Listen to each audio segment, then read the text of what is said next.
Et le maire est avec nous en duplex. Bonjour Franck Dersin. Quelle est la situation ce matin dans votre commune? Vous dites que c'était une sorte de piège qui a été tendu hier aux forces de l'ordre?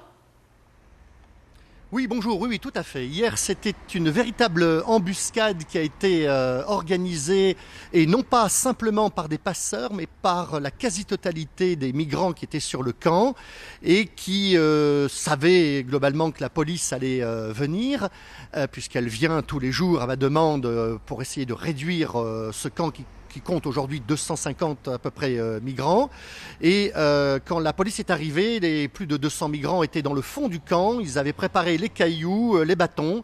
Et je dirais, c'est pas la police qui a chargé les migrants, ce sont les migrants qui ont chargé la police. Alors que comptez-vous faire politiquement? Vous êtes aussi sur la même ligne que Xavier Bertrand. Vous critiquez les autorités britanniques dans ce dossier? Ah oui, énormément.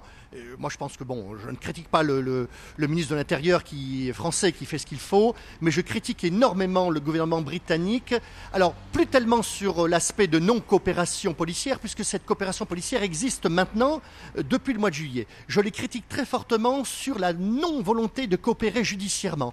La mafia qui dirige ces camps, ces chefs de mafia vivent en Angleterre et blanchissent l'argent en Angleterre. Ils blanchissent l'argent à la City.